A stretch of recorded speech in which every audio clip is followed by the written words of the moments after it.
नमस्कार। सितारा कोचिंग के इस ऑनलाइन चैनल में आपका स्वागत है।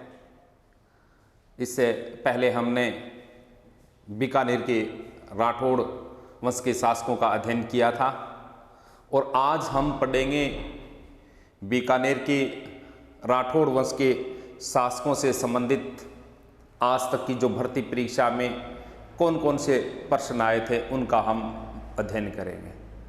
तो देखो, ये जो एक बार हमने किसी राजवंश का अध्ययन कर लिया और फिर बाद में उनसे जो संबंधित आए हुए जो प्रश्न हैं, प्रश्नोत्तरी है, उनका जो अध्ययन करते हैं तो इनसे हमें सर्वाधिक फायदा विद्यार्थियों को होता है, क्योंकि जो आगे आने वाली जो भर्ती है उसमें कोई भी प्रश्न उठेगा तो प्रश्न वो ही उठ कर आएगा जो पहले की जो परीक्षाओं में पूछा गया है। हो सकता है कोई 100 में से 1-2 प्रश्न ऐसे हो सकते हैं जो नवीन प्रश्न यानी नए रूप में आ सकते हैं, या फिर अन्य बचे हुए जो क्वेश्चन हैं वो प्राचीन जो भर्ती परीक्षाओं में आए हुए हैं वो ही उन्हीं की प्रश्नों की जो पुनरावृत्ति होती है परीक्षा में। तो देखिए, जो बीकानेर का जो राठौड़ वंश है और उस राठौड़ वंश से संबंधित परीक्षा में कौन कौन से प्रश्न पूछे गए हैं उन्हीं का हम अध्ययन करेंगे, उन्हीं प्रश्नों को हम रिपीट करेंगे। तो देखिए, पहला प्रश्न आया था कि बीकानेर का शासक कर्ण सिंह, बहुत अच्छा प्रश्न है।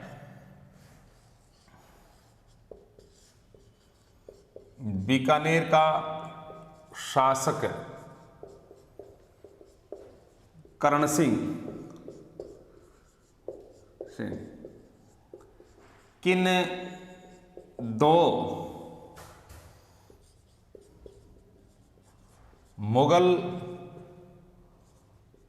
बादशाह के समकालीन था।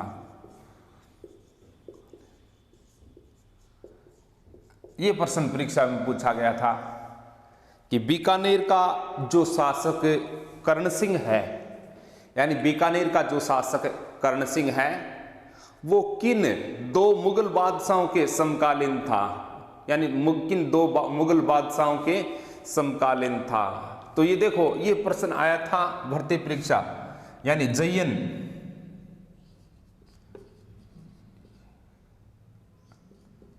भर्ती परीक्षा 2016 में ये प्रश्न पूछा गया था।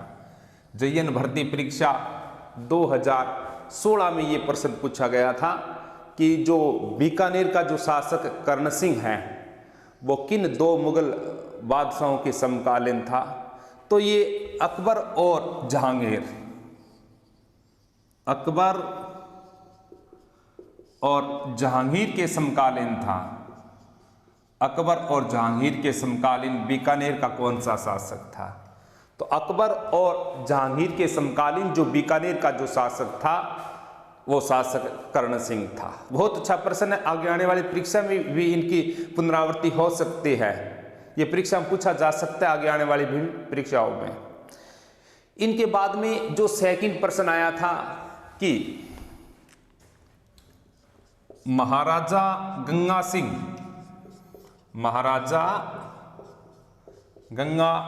बहुत अच्छा प्रश्न है। मैंने आपको पहले भी बताया था ना कि गंगा सिंह के बारे में, राय सिंह के बारे में सर्वाधिक प्रश्न पूछे जाते हैं। तो महाराजा गंगा सिंह के किस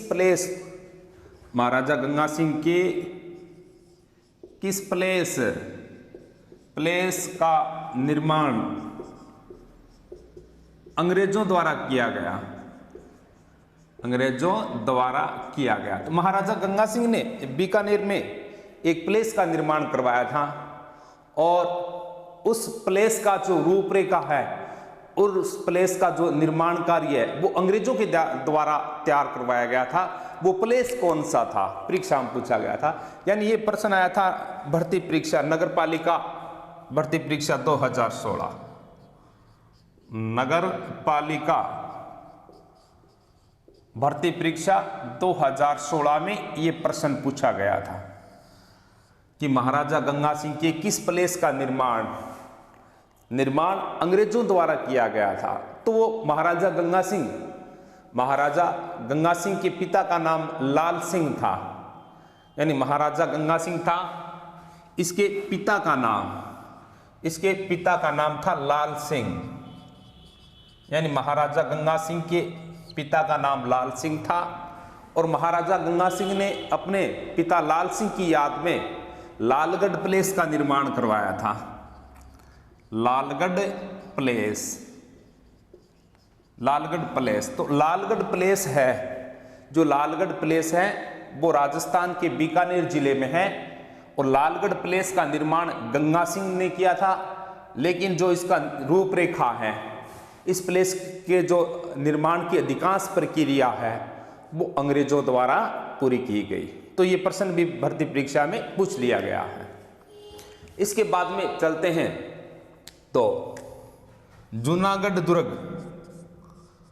जूनागढ़ दुर्ग, ये आपको पता है कि जो जूनागढ़ दुर्ग है वो राजस्थान के बीकानेर जिले में है और जूनागढ़ दुर्ग को जमीन का जेवर भी कहते हैं।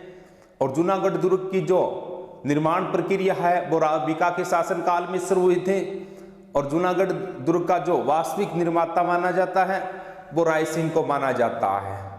मेवाड़ का शासक उदय सिंह था। उदय सिंह के 2 सैनिक थे, जयमल और फत्ता, और 1567 और 68 में अकबर ने चित्तौड़गढ़ पर आक्रमण किया था। उस समय चित्तौड़गढ़ का शासक उदय सिंह था। उदय सिंह के 2 सैनिक अकबर की सेना का सामना करते हुए वीरतापूर्वक बलिदान किया था, यानी उन्हें केसरिया किया था।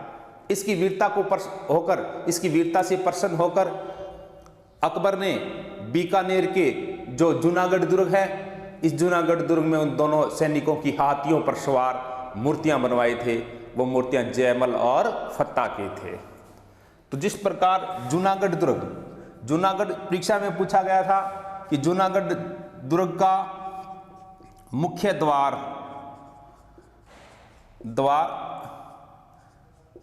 कौन सा है, यानी जूनागढ़ दुर्ग का मुख्य द्वार कौन सा है, बहुत अच्छा प्रश्न परीक्षा में पूछा गया था। तो जूनागढ़ दुर्ग है, उसका जो मुख्य द्वार है वो कर्णपौल है, यानी जूनागढ़ दुर्ग का जो मुख्य द्वार है वो कर्णपौल है। कर्णपौल, जूनागढ़ दुर्ग का जो मुख्य द्वार है वो कर्णपौल है। ये प्रश्न भी नगरपालिका ईओ 2016 में पूछा गया था। नगरपालिका ईओ 2016 में यही प्रश्न पूछा गया था कि जो जूनागढ़ दुर्ग है उनका जो ऐतिहासिक और मुख्य द्वार कौन सा है। तो जूनागढ़ दुर्ग का ऐतिहासिक और जो मुख्य द्वार है वो कर्णपौल है। ये प्रश्न परीक्षा में पूछे गए हैं। अब आगे चलते हैं, देखते हैं कि कौन कौन से प्रश्न और परीक्षा में पूछे गए हैं बीकानेर के राठौड़ वंश से संबंधित।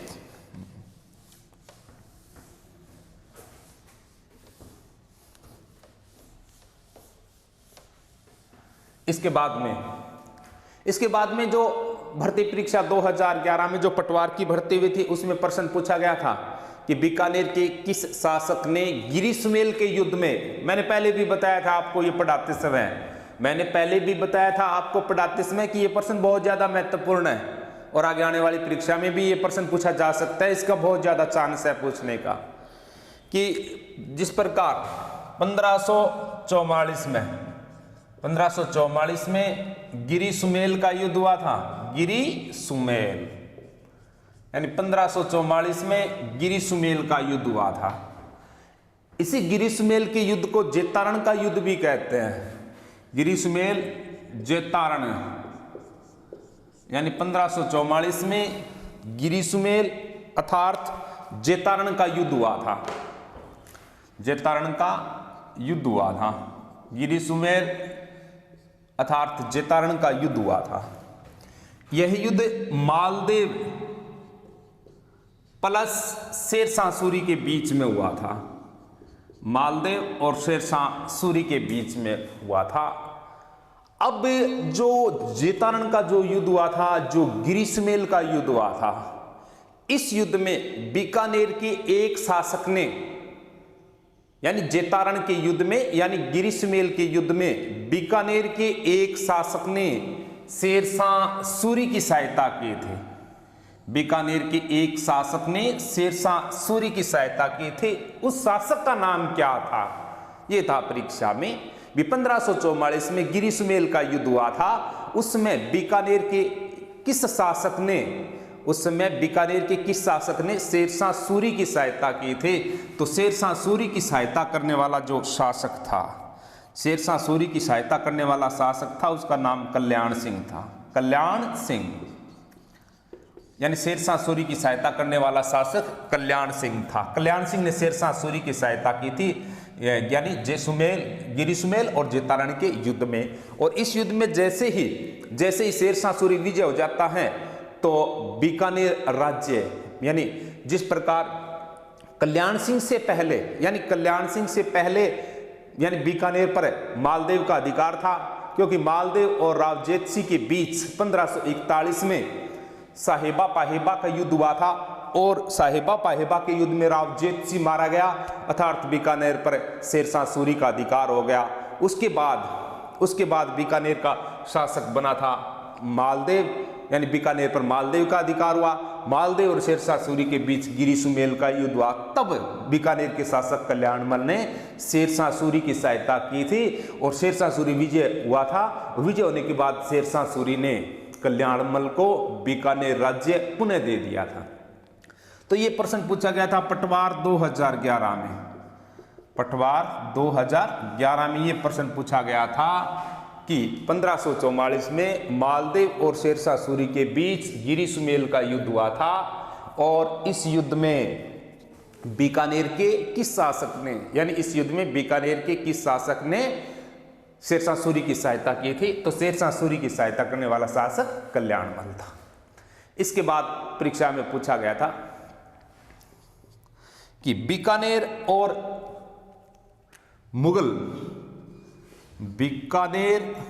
प्लस मुगलों के बीच संधि पर हस्ताक्षर करने वाला शासक, यानी बीकानेर के शासक और मुगलों के बीच जो संधि हुई थे, यानी बीकानेर के शासक और मुगलों के बीच जो संधि हुई थी, उस संधि पर बीकानेर और मुगल संधि के पर हस्ताक्षर करने वाला बीकानेर का कौन सा शासक था? यही प्रश्न परीक्षा में पूछा गया था। तो उसी समय शासक भी था, उसी समय शासक कल्याणमल ही था। कल्याणमल, यानी शासक कल्याणमल ही था। यह भी प्रश्न परीक्षा में स्टेनो 2012 में पूछा गया था। स्टेनो 2012 में यह प्रश्न पूछा गया था कि बीकानेर और मुगलों के बीच में जो संधि हुई थी, उस संधि पर जो हस्ताक्षर करने वाला बीकानेर का कौन सा शासक था? तो उस संधि पर हस्ताक्षर करने वाला बीकानेर का शासक था कल्याणमल या कल्याण सिंह।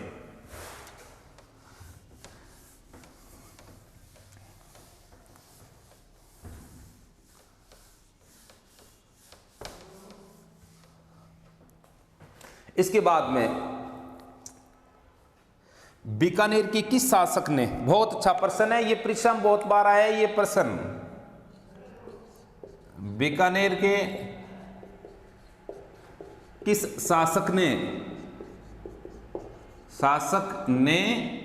जीवन भर मुगलों की सेवा किए थे? जीवन भर मुगलों की सेवा की थी। बहुत अच्छा प्रश्न है, बहुत बार परीक्षा में आया हुआ है कि बीकानेर के किस शासक ने जीवन भर मुगलों की सेवा किए थे? पटवार 2011 में यह प्रश्न पूछा गया था कि बीकानेर के किस शासक ने जीवन भर मुगलों की सेवा की थी? तो बीकानेर के शासक राय सिंह ने। बहुत अच्छा प्रश्न है ये। हाँ, बीकानेर के शासक का नाम था राय सिंह। बीकानेर के शासक का नाम था राय सिंह। राय सिंह ने जीवन भर मुगलों की सेवा किए थे, यानी राय सिंह ने जीवन भर मुगलों की सेवा किए थे। इसके बाद यह प्रश्न आया था कि अकबर और जहांगीर, अकबर प्लस जहांगीर के समकालीन, अकबर और जहांगीर के समकालीन बीकानेर का कौन सा शासक था?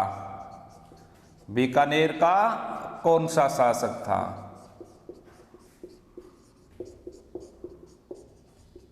बहुत अच्छा प्रश्न है।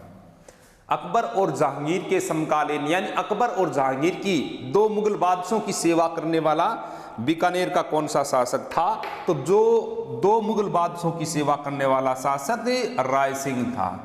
यानी अकबर और जहांगीर की सेवा, यानी अकबर और जहांगीर के जो समकालीन बीकानेर का जो शासक था ना, वो राय सिंह था। ये भी प्रश्न परीक्षा में वनरक्षक 2013 में प्रश्न पूछा गया था। वनरक्षक 2013 में ये प्रश्न पूछा गया था कि अकबर और जहांगीर के समकालीन, अकबर और जहांगीर के समकालीन बीकानेर का कौन सा शासक था? तो अकबर और जहांगीर के समकालीन बीकानेर का शासक था राय सिंह। क्या नाम था? राय सिंह। बहुत अच्छा प्रश्न है, परीक्षा में आया हुआ है।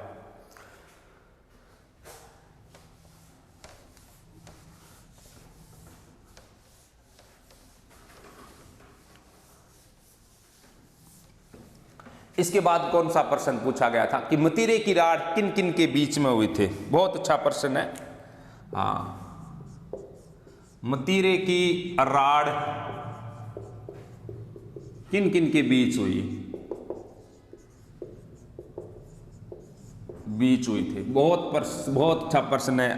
थर्ड ग्रेड टीचर 2013, यानी थर्ड ग्रेड टीचर 2013 में ये प्रश्न पूछा गया था कि मतीरे की राड़ किन किन के बीच में हुए थे? तो मतीरे की राड़ कर्ण सिंह और अमर सिंह के बीच में हुए थे। कर्ण सिंह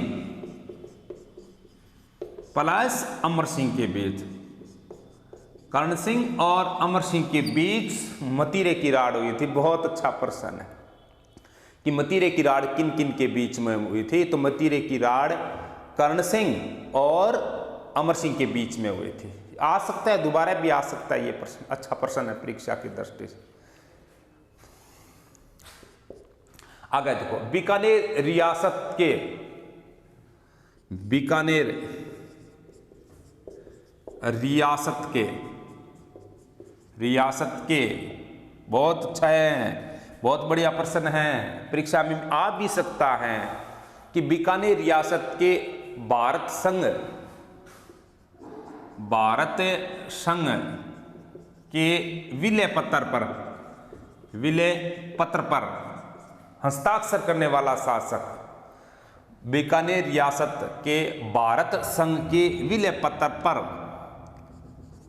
हस्ताक्षर करने वाला बीकानेर का कौन सा शासक था? यानी बीकानेर रियासत ने जब भारत विलय पत्र पर हस्ताक्षर किया था तो उस समय बीकानेर का शासक कौन था? तो उस समय बीकानेर का शासक शार्दुल सिंह था। शार्दुल सिंह, यानी उस समय बीकानेर का जो शासक था वो शार्दुल सिंह था। ये भी वनरक्षक 2010 में परीक्षा में आया था। वनरक्षक 2010, वनरक्षक 2010 में ये परीक्षा में आया था कि बीकानेर रियासत के किस शासक ने भारत संघ के विलय पत्र पर हस्ताक्षर किया था? तो उस समय बीकानेर का शासक सरदार यानी शार्दुल सिंह था।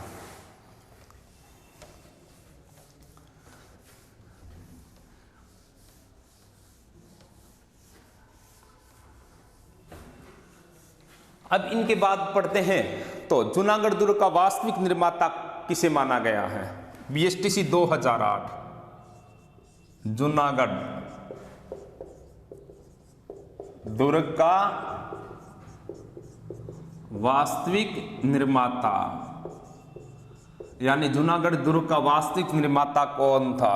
तो जूनागढ़ दुर्ग का वास्तविक निर्माता, यानी जूनागढ़ दुर्ग का जो वास्तविक निर्माता था वो राय सिंह था। राय सिंह, जूनागढ़ दुर्ग का वास्तविक निर्माता कौन था? तो जूनागढ़ दुर्ग का वास्तविक निर्माता था राय सिंह। BSTC 2008, BSTC 2008 में, यानी BSTC 2008 में ये प्रश्न पूछा गया था कि जूनागढ़ दुर्ग का वास्तविक निर्माता कौन था, तो ये प्रश्न यानी जूनागढ़ दुर्ग का जो वास्तविक निर्माता था वो राय सिंह था। और जूनागढ़ दुर्ग की जो सबसे पहले जो रूपरेखा बनाई थी, बनाने की जो शुरुआत हुई थी, वो राव बीका के शासनकाल में हुए थे। इसके बाद गोगामेड़ी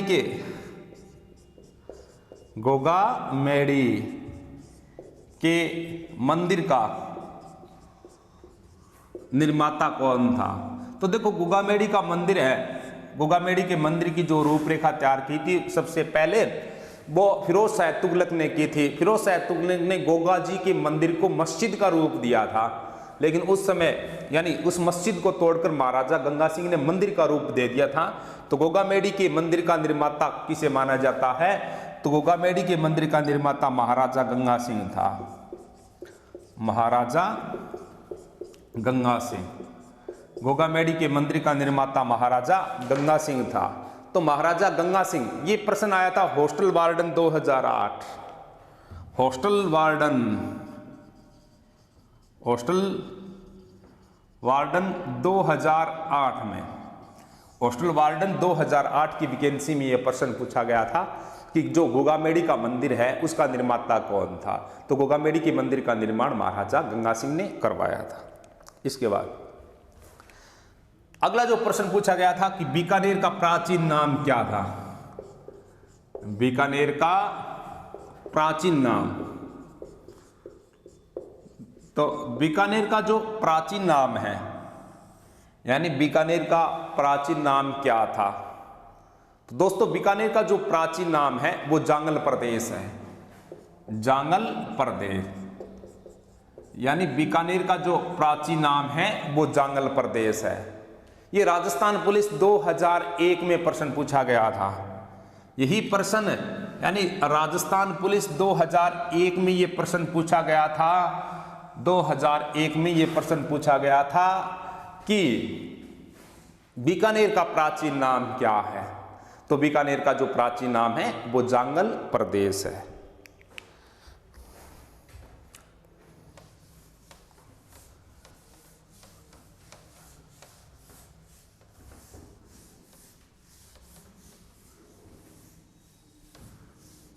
बीकानेर का जो प्राचीन नाम है वो जांगल प्रदेश। अब भारत का भागीरथ किसे कहा जाता है, राजस्थान पुलिस 2010, भारत का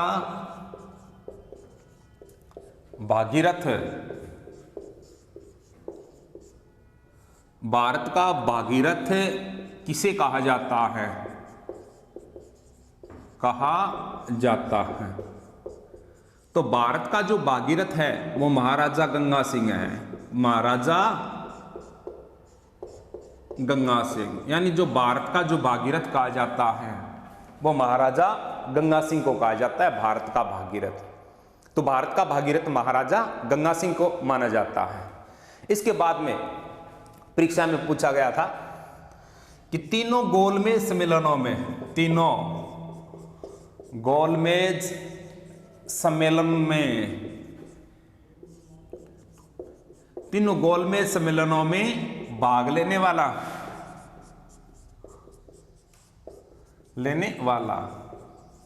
तीनों गोलमेज सम्मेलनों में जो भाग लेने वाला शासक था, यानी तीनों गोलमेज सम्मेलनों में भाग लेने वाला बीकानेर का कौन सा शासक था। तो मैंने आपको बताया था कि बीकानेर का शासक गंगा सिंह था, गंगा सिंह, जिन्हें तीनों गोलमेज सम्मेलनों में भाग लिया था। यह प्रश्न आया था RAS 2001, RAS 2001 की वैकेंसी में आया था कि राजस्थान के या बीकानेर के उस शासक का नाम बताइए जिसने तीनों गोलमेज सम्मेलनों में भाग लिया था।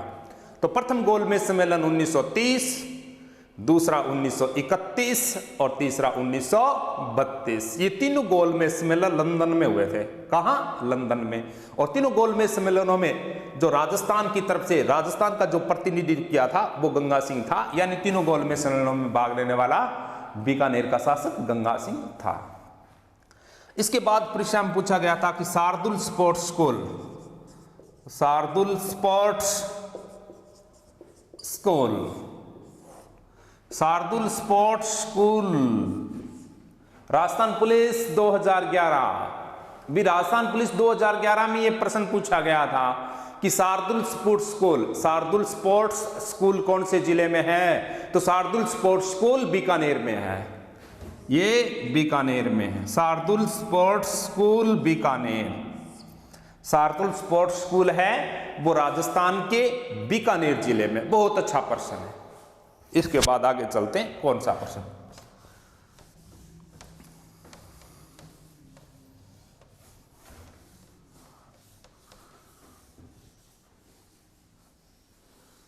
Shardul sports school Bikaner. इसके बाद में प्रश्न पूछा गया था कि राजस्थान की प्रथम सिंचाई परियोजना, राजस्थान की प्रथम सिंचाई परियोजना भी, राजस्थान की प्रथम सिंचाई परियोजना कौन सी थे। बहुत अच्छा प्रश्न है, बहुत अच्छा प्रश्न है कि राजस्थान की जो प्रथम सिंचाई परियोजना कौन से थे। तो राजस्थान की जो प्रथम सिंचाई परियोजना थी वो गंग नहर थी, गंग नहर। राजस्थान की प्रथम सिंचाई परियोजना गंग नहर थी। ये प्रश्न आया था पटवार 2011 में, पटवार 2011 की वैकेंसी में आया था कि राजस्थान की प्रथम सिंचाई परियोजना कौन सी नहर थी। तो राजस्थान की प्रथम सिंचाई परियोजना गंग नहर थे। इसके बाद में सेकंड प्रश्न, केंद्रीय भुजिया उद्योग, केंद्रीय भुजिया उद्योग की शुरुआत किनके शासनकाल में हुई थी। यह प्रश्न था कि केंद्रीय भुजिया उद्योग की शुरुआत है वो किनके शासनकाल में हुई थी। तो केंद्रीय भुजिया उद्योग की जो शुरुआत है, यानी केंद्रीय भुजिया उद्योग की जो शुरुआत है वो बीकानेर के शासक डूंगर सिंह के शासनकाल में हुए थे, डूंगर सिंह के शासनकाल में। ये आया था पटवार 2011 में, पटवार 2011 में। फिर प्रश्न पूछ लिया गया, बहुत अच्छा प्रश्न था, पटवार 2011। इसके बाद में प्रश्न पूछा गया था कि वेली कृष्ण रुक्मणी, बहुत अच्छा प्रश्न है, वेली कृष्ण रुक्मणी, वेली कृष्ण रुक्मणी री ग्रंथ की रचना, ग्रंथ की रचना, यानी वेली कृष्ण रुक्मणी री ग्रंथ की रचना किसने किए थे। बहुत अच्छा प्रश्न है, राजस्थान पुलिस 2008 में आया था, यानी आरजे पुलिस 2008 में ये प्रश्न आया था कि बेली रुक्मणी री ग्रंथ की रचना किसने किए थे। तो बेली रुक्मणी री ग्रंथ की रचना पृथ्वीराज राठौड़ ने, पृथ्वीराज राठौड़, यानी पृथ्वीराज राठौड़ ने बेली कृष्ण रुक्मणी री ग्रंथ की रचना किए थे। अब आगे पढ़ते हैं तो बीकानेर के इतिहास से संबंधित और प्रश्न बचे हुए हैं, वो कौन कौन से हैं। तो इन्हीं प्रश्नों को आप बार बार पढ़ते रहो। एक बार जो मैंने करवाया है, एक बार जो मैंने करवाया है उनको आप 2 बार उनका अध्ययन करो। चाहे मैंने बीकानेर का राठौड़ करवाए हैं, चाहे जो मारवाड़ के राठौड़ करवाए हैं, चाहे मेवाड़ की सिसोदिया करवाए हैं, इनको आप 2 बार पढ़ो। पढ़ने के बाद में जो ये प्रश्नोत्तरी हल करवा रहे हैं, इनका जो मैं प्रश्न बोल रहा हूं, प्रश्न बोलते समय आपके मन में उत्तर आ जाना चाहिए था कि इसका उत्तर ये होगा। फिर आपके स्थायी रूप से ये प्रश्न कभी भी गलत नहीं होंगे। अब प्रश्न देखो, आरएस 2011, उस्ता कला, उस्ता कला अनूप सिंह कहां से लेकर आया था। उस्ता कला अनूप सिंह कहां से लेकर आया था, यह प्रश्न था कि उस्ता कला है, यानी उस्ता कला को अनूप सिंह कहां से लेकर आया था। तो उस्ता कला को अनूप सिंह लाहौर से लेकर आया था, लाहौर से, यानी उस्ता कला को अनूप सिंह लाहौर से लेकर आया था। इसके बाद एडवर्ड सप्तम के राज्याभिषेक में, यानी एडवर्ड सप्तम के राज्याभिषेक में भाग लेने वाला बीकानेर का कौन सा शासक था। यानी एडवर्ड सप्तम के राज्याभिषेक में, एडवर्ड सप्तम के राज्याभिषेक में भाग लेने वाला बीकानेर का कौन सा शासक था। तो एडवर्ड सप्तम के राज्याभिषेक में भाग लेने वाला बीकानेर का शासक महाराजा गंगा सिंह था, गंगा सिंह। ये प्रश्न आया था पशुधन सहायक, यानी पशुधन सहायक 2013 की वैकेंसी में ये प्रश्न पूछा गया था।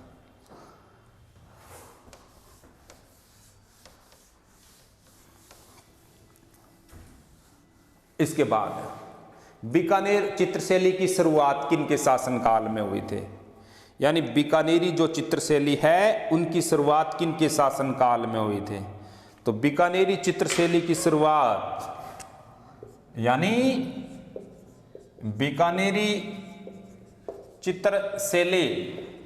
शैली की शुरुआत किनके शासनकाल में हुए थे। तो बीकानेरी चित्रशैली की शुरुआत रायसिंह के शासनकाल में हुए थे। किनके शासनकाल में? रायसिंह के शासनकाल में बीकानेरी चित्रशैली की शुरुआत हुए थे। इसके बाद में प्रश्न पूछा गया था कि नरेंद्र मंडल का प्रथम अध्यक्ष, नरेंद्र मंडल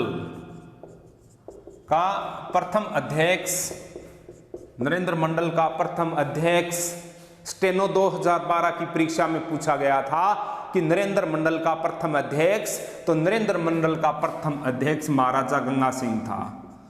महाराजा गंगा सिंह, नरेंद्र मंडल का जो प्रथम अध्यक्ष था वो महाराजा गंगा सिंह था।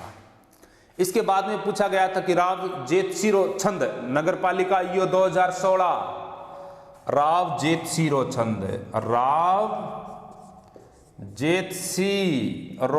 छंद, इसका लेखक कौन था? तो इसका लेखक बिट्ठू सुज्जा जी था। बिट्ठू सुज्जा जी, राव जेतसिरो छंद, इसका लेखक बिट्ठू सुज्जा जी था। यह प्रश्न आया था नगरपालिका ईओ 2016 में। इसके बाद में देखते हैं कौन सा प्रश्न आया।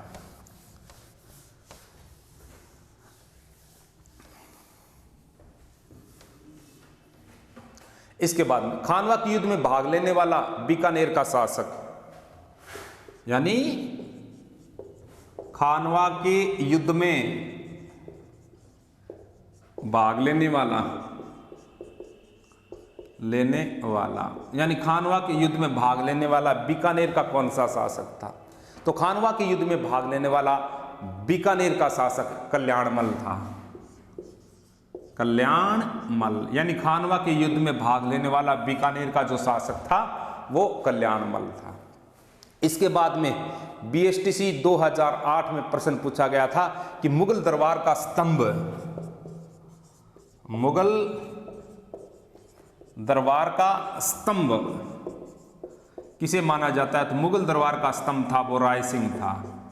बीएसटीसी 2008 है, यानी बीएसटीसी 2008 की परीक्षा में पूछा गया था कि मुगल दरबार का स्तंभ किसे माना जाता है। तो ये मुगल दरबार का जो स्तंभ है वो राय सिंह को माना जाता है।